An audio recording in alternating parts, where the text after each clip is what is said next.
अस्सलाम वालेकुम। मैं हूं जावेद फारूकी और आप देख रहे हैं मेरा यूट्यूब चैनल।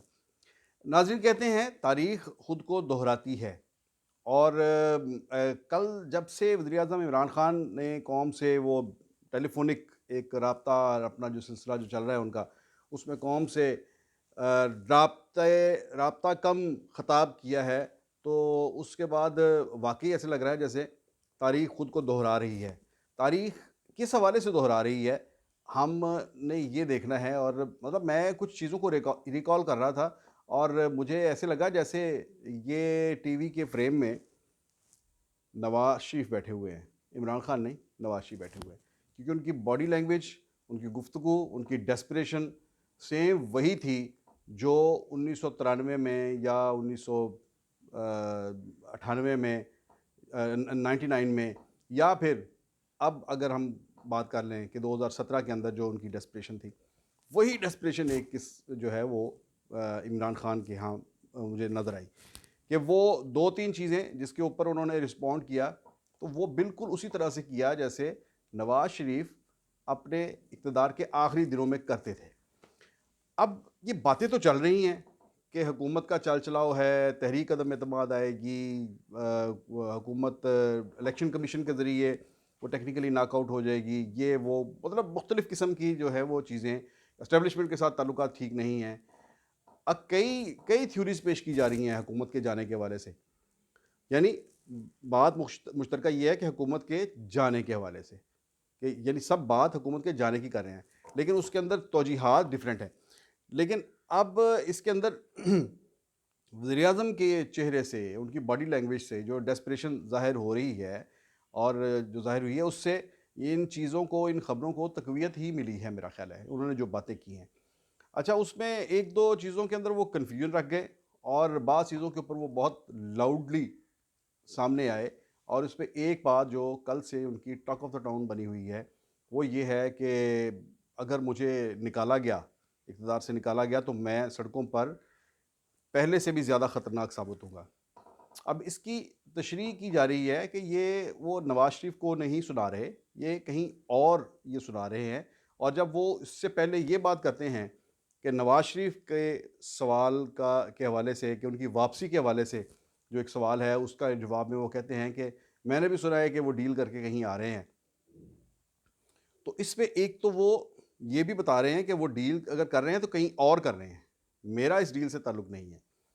और दूसरे पैराए में जब वो ये कहते हैं कि अगर मुझे निकाला गया, तो इसका मतलब है वो उन बातों को तक़वियत दे रहे हैं कि डील वाक़ई कहीं नवाज़ शरीफ की हो रही है और उनके भी कहीं जाने का कहीं कोई प्लान बन रहा है, बंदोबस्त हो रहा है, सोचा जा रहा है।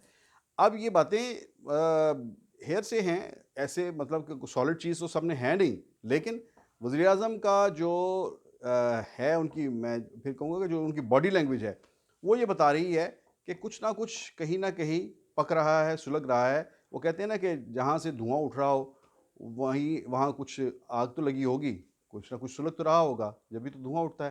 तो ये धुआँ उठता नज़र आ रहा है जो, और कल अच्छा खासा धुआँ उठा है उनके उस टेलीफ़ोनिक ख़िताब के हवाले से। तो उसमें इन चीज़ों को बहुत ज़्यादा तक़वियत मिली है। और फिर ये बात कि उन्होंने ये बड़ी बात क्लियरली कही, ये बिल्कुल सेम वही जो मैंने कहा ना कि तारीख दोहराती है, ये सेम वही बात है जब नवाज़ शरीफ ने 1993 में हुकूमत जाने से पहले ये कहा था, कौम के नाम इसी तरह से टीवी पे आए थे और खिताब से कहा, मैं डिक्टेशन नहीं लूँगा। तो मैं डिक्टेशन नहीं लूँगा, वो किसको कह रहे थे? उस वक़्त एक तो उनकी ठनी हुई थी मुल्क के सदर के साथ, और दूसरी तरफ फ़ौज के साथ भी ताल्लुकात अच्छे नहीं थे। और उसी हवाले से उन्होंने ये कहा कि मैं किसी की डिक्टेशन नहीं लूँगा। और फिर उसका मंतकी अंजाम यही था कि वो फिर डिक्टेशन वालों ने फिर डिक्टेशन तो क्या देनी थी या इन्होंने क्या लेनी थी, वो फिर उन्होंने अपना काम कर डाला जो वो करते हैं हमेशा। अभी मैं तो इसे कोई इतनी अच्छी मिसाल के तौर पर मैं पेश नहीं कर रहा, मैं कोई खुश होके नहीं ये बता रहा। मैं तो एक डेमोक्रेटिक आदमी हूँ। मैं ये समझता हूँ कि इमरान खान मुल्क के वज़ीर-ए-आज़म हैं और उन्हें अपना उनका राइट है इस मुल्क के अंदर अपने मुद्दत 5 साला मुद्दत पूरी करने का।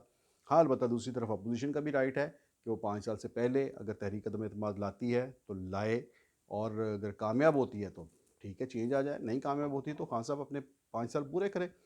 लेकिन इसके अंदर वो जो बात कह रहे हैं कि अगर मुझे निकाला गया, अगर मैं निकला तो फिर अगेन वो नवाज शरीफ वाली दूसरी बात है, मुझे क्यों निकाला?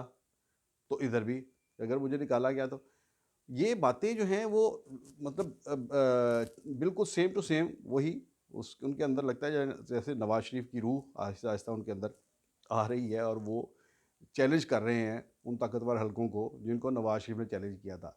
अब नवाज शरीफ वाली वो बात तो कर रहे हैं, चैलेंज तो कर रहे हैं, लेकिन क्या वो सर्वाइव भी करते हैं या अंजाम नवाज शरीफ वाला होगा, ये तो आने वाला वक्त ही बताएगा। दूसरी बात ये कि सदारती निज़ाम के हवाले से उनसे सवाल किया गया तो उस पर भी उन्होंने जो जवाब दिया, वो जवाब बजाय खुद कई और सवालात खड़े कर गया और उसमें उन्होंने सदारती निज़ाम और इमरजेंसी के हवाले से सवाल पे कोई वाज़ेह जवाब नहीं दिया। उन्होंने ये नहीं कहा कि नहीं, नहीं ये बिल्कुल गलत है, ये पाकिस्तान जवाब तो ये बनता था उनका कि अगर वो उससे गलत समझते हैं तो उस जवाब ये बनता था कि नहीं ये पाकिस्तान 1973 के आइन के तहत जो चल रहा है उसके अंदर आइन में लिखा है कि इस मुल्क का निज़ाम पार्लिमानी होगा। तो हम पार्लिमानी निज़ाम के तहत हुकूमत चला रहे हैं और यही निज़ाम चलेगा और यही मुल्क की जो है इसी में बेहतरी है। तो ये अगर वो पार्लिमानी निज़ाम के हामी हैं, तो जवाब बड़ा स्ट्रेट फॉरवर्ड बड़ा सीधा-सीधा यही बनता था।